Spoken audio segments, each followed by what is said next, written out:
You know, I'm something of a rogue AI myself. Portalpilled is filmed in front of a live studio. Hey, what the... Yes, because let's all interrupt Portalpilled today.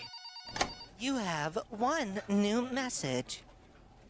Hey, Portalpilled, this is from Barney, and, I had some things I wanted to say to you about that gay video you made about me. I'm really finding these to be some slanderous remarks. Are you supposed to be here? What? Hey, you're not supposed to be in here. I don't think I can let you in here. Do you have your passport?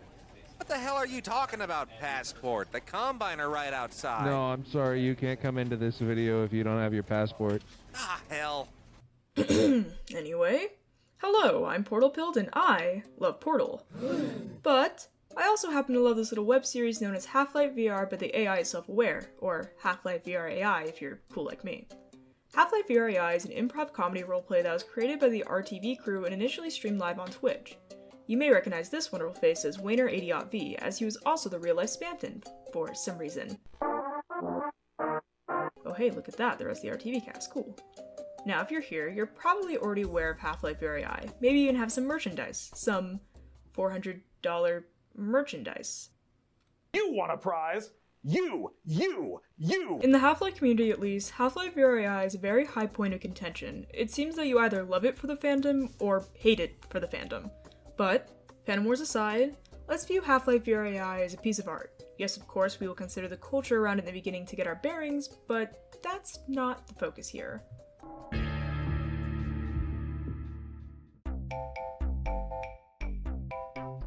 So, how do you take an improv comedy seriously? Well, let's look towards the fandom. You will often see these really angsty or serious pieces floating around in the tags for VR AI, which, in my opinion, is pretty neat. Despite a lot of VR AI being unintentional and mostly supposed to be taken for laughs, people have latched onto the loose narratives of the series, creating this really funny juxtaposition of art that looks like this to, well, a source material that looks like this. Ooh, liking the view from back here. What is your fucking problem? This, of course, isn't the first time we've seen something like this happen in the Half-Life fandom. Take Freeman's Mind, for example. A comedy series made completely for laughs, garnering a section of fandom that writes fanfiction and creates pieces that are so breathtaking, it's surprising it even correlates to, Nice night out, though. Is that a full moon? Oh! This concept of taking something that's not so serious, inventing new perspectives on it to make really personal and intensive art is something I've always been a huge fan of. Hell, it's kind of what object shows are all about, but that's getting sidetracked.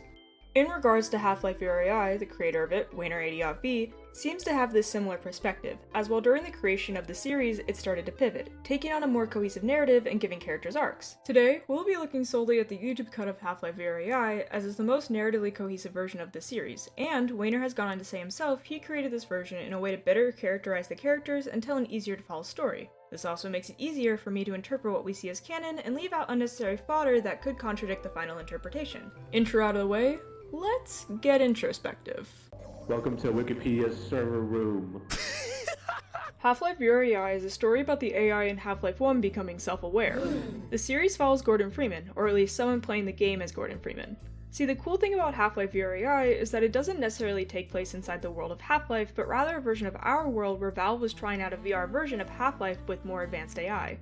It's commonly referred to within the series that quote-unquote Gordon here is more so role-playing the character of Gordon Freeman rather than actually being him. I'm ending the simulation. I can't take any more of this. I can't take any more of this. Why is this important? Well, the information helps us characterize Gordon as someone who's just really into this roleplay. He takes the action of the AI so personally, even going on to pretend he's actually hurt when he gets hurt in the video game. So, he forms a bond with these AI. Hell, it's only human that he would. Plus, the game being in VR makes it easier for him to be sucked into the world of Half-Life. So, let's move on to those AIs then. Gordon is followed by an entourage of scientists and a security guard, the science team if you will. Tommy, Bubby, Benry, and Dr. Coomer are all AI that are designed to tag along with the player and do, well, whatever they want, it seems like. It's all pretty standard fun stuff, but for this interpretation, we are going to be focusing on the two AIs I believe to be the most important to this series, Benry and Dr. Coomer. Starting with Dr. Coomer, Coomer is a scientist AI who is just the sweetest thing. Out of all the characters in Half-Life VR AI, he is the most developed character. It is actually outright text that he is slowly becoming self-aware that he's in a video game, starting out as this tutorial-esque AI that is constantly bugging out and repeating himself, to going to having these lines where he outright says that he knows that this isn't real. Gordon, Coomer. none of this is real, is it? No. This arc is pretty laid out in the text, being referenced in almost every episode, so I find it really hard to interpret him further. This doesn't mean it's not important though, far from it. Coomer's arc here is actually very important to the world building of the series, showing that despite the AI being quote-unquote self-aware, it's all on different levels of self-awareness. Where Coomer by the end of it is fully aware, can you say the same for, let's say, Tommy? What about Bubby? Coomer's ability to stray from the norm here shows that the AI have different levels of self-awareness. So, let's use this concept to elaborate on the other character I find to be important for this read, Benry. Benry is a security guard AI who is very intent on seeing Gordon's passport. He is also a gamer, spaces out a lot, is emotionally volatile at times, and just an all-around nuisance. He seems to have the ability to go against the game's script and sequences, entering the test chamber when he shouldn't, interrupting the G-Man when he pauses time, and even replacing the Nihilith as the final boss. This ends up making him the antagonist, but why? At a glance it seems like a silly question, but once you start to think about it, it makes less sense. Is it because Benry has the highest kill count of innocents? Well, no, that would be Bubby. And funny enough, Benry has the lowest murder tally of the whole cast. Is it because he's just generally annoying to Gordon? Well, no, I don't think that would be a reason either, considering the rest of the cast has their moments. No, the reason Benry is played up to be the villain is because of his ability to sequence break the game. The running plot throughout Half-Life VRAI and what happens to be the end-all final battle is getting Gordon's passport, a ridiculous idea that was invented by Benry. Benry's ability here to change the entire sequence of event of Half-Life's initial story is something he can do right off the bat. But what gives him this ability? Well, dear viewer, it is my take that he can do this because he is, well, self-aware. Hey, that's a series name, hell yeah. Yes, I believe Benry is the first AI to realize that he is inside of a video game. I mean, he has all these out there abilities, has multiple forms, can no-clip, can change in size, summon skeletons, but there are also characteristics that apply to his personality that indicate this too. He's constantly spacing out, is emotionally volatile, and switches moves on a whim. This can be interpreted as him struggling with very real and complex emotions here, one that an AI just wasn't designed to deal with. Even in the first episode here, he tells Gordon directly that he isn't human, almost like he is aware that he is an AI. You good? It's okay, I'm not human. So it would make sense that he would take out his frustrations on Gordon. Gordon is able to feel these feelings himself and react humanly. But I think we can go further with this in regards to how he treats Gordon, because it's not just anger. What can I do to... Did you just try to kiss me? Huh? Let's talk about Half-Life 1 for a moment. Yes, in Half-Life 1, this is a species known as a barney, not to be confused with Barney Calhoun, who is some guy, I guess? I don't know, I heard he was gay. Anyway, for those who are unaware, the security guards in Half-Life 1 are all named Barney. You can get them to follow you around, fight for you, and are generally pretty loyal unless you accidentally shoot them. This is obviously where Benry gets his name from. When Coomer calls him Barney here, Benry quickly corrects that. Do you know who this guy is? I've never seen him on the job in my life. Barney's your name, right? Benry.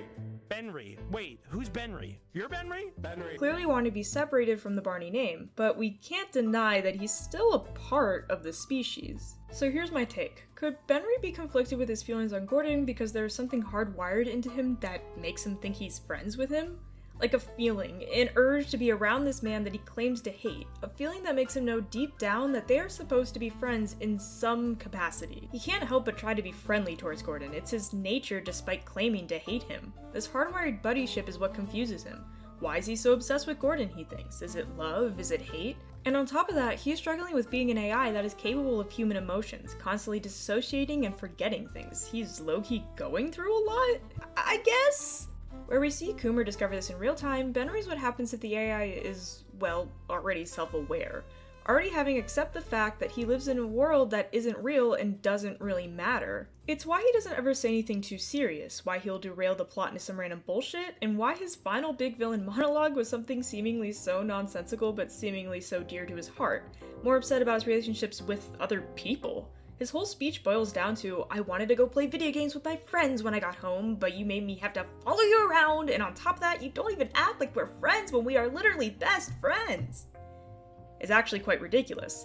Remember how Benry has the lowest kill count? Benry, outside of his behavior towards Gordon, is actually just a pretty nice person. He likes Tommy, defends Dr. Coomer, and schemes with Bubby. Hell, his relationship with Forzen is that they used to be friends. Benry's whole thing is strangely friendship? He's struggling with this idea that he and Gordon have a connection, but he doesn't really understand what it is exactly, which makes him lash out at Gordon, which makes Gordon lash out at him in return, further pushing Benry to become antagonistic. And think about it, doesn't that just make sense? In the final scene on how they took out Benry, let's go back to Dr. Coomer here. By this point in the story, Coomer is completely aware that he is in a video game. The thing that Coomer here does to stop Benry is create a time portal to send Gordon back to the present, saying he remembers that he is aware that this is a video game and he can sequence break just like Benry can, that he can send Gordon back. So a series called Half-Life VR but the AI Self-Aware is resolved by two self-aware AIs combating each other with their own made-up rules, both understanding that this is a video game and anything goes. But sequence breaking isn't the only parallel between these two. Look at Coomer's clones and Benry's skeletons, one representing life, clones being artificial life, and the other representing death, skeletons being natural death. It's almost like it was fated for these two to be each other's foils. Hell, the series starts with Benry being the first AI to have a line and Coomer having the last line. And the best part of it? They like each other. They are completely chill with each other's presence. Look at Benry defending Dr. Coomer here, and then look at Dr. Coomer joining Benry in on his tomfoolery. Yo, don't make fun of Dr. Coomer. Gordon, we should get moving. One of Benry's classic pranks. No! Oh, you got pranked! You really fell for it this time, Gordon. They are so different, but they're also just so alike. It's genuinely pretty cool. I love it a lot. So what is the story of Half-Life VR AI under this read? Well, Gordon, or better explained, the unnamed player under the VR set playing as Gordon, is someone testing out Valve's newest version of Half-Life 1. They seem to be experimenting with more advanced AIs and VR technology. This story takes place somewhere between 2010 and 2014. We can tell by mentions of PS Plus, which didn't come out until 2010, and discussions of Justin TV, which wasn't entirely replaced by Twitch until 2014. I tend to lean more to 2011 being where this all happens because Gordon talks about Justin TV as if it just came out. But as a side note, Benry does fuck up this timeline a tiny bit by saying Heavenly Sword had just came out when it would have came out in 2007. Benry doesn't have a good sense of time, so you can't really rely on him for an accurate timeline. I will also say Coomer saying 2020 here makes things less fun and also makes Gordon talking about Justin TV here seem nonsensical. Anyway, that's unimportant to the overall story. I just thought it was fun to mention because I did go through and write down every pop culture reference that was made to try and create a timeline, just for shits and giggles, really. Gordon is a man playing his favorite role-playing game, pretending to get hurt so it feels more immersive, but due to the AI's advanced intelligence, he gets emotionally invested in them. He's starting to take the game way more seriously than he should, and alongside this being VR, it gets him fully immersed. It is success on Valve's end for sure. Benry is an AI that knew he was broken from the beginning, actually sentient, admitting early on that he knew that he just wasn't human. It's why his connection with Gordon is so intense. He hates Gordon, but is inexplicably drawn to him. Yes, because of his hardwired coding, but also he recognizes sentience within him. He forms some sort of one-sided kinship. Coomer throughout this time is slowly becoming sentient and understanding what Benry has known all along, that this is a game and not reality, that their world isn't real, that Gordon has always had all the power. The series ends with Coomer requesting that Gordon takes the science team with him, and that's basically where we leave off. Anyway, that was fun. Half-Life VR is a series that I've been in love with since I was first introduced with it all those years back. I just think it's really cool. Thank you to my friend ANDRAT for helping me create and lending his voice talent in the intro. He does a lot of cool stuff, so you should totally check him out. And thanks to my girlfriend Very Slow Girl for composing the song you were listening to right now. It's the new outro song, and I just think it's wonderful. It's amazing. Mwah, mwah. If you want to support the channel, you can always consider supporting me on Patreon, where you can see exclusive content like scripts, the assets I make for videos, and have your name read out at the end of the video. Speaking of, thank you to Jemmy Chris, Spades Gaming, Rift or Nothing, Jcox98, Milky Chip, and Very Slow Girl. If you want to hang out with me in my community, you can always check out the Discord link in the description, and hell, since you're here, why not like and subscribe, because that would be cool. Nah, that was just an idea I've been working on, it's just, it's nothing much, I just came up with it. Anyway, I've been your host, Portalpilled, and have a wonderful night.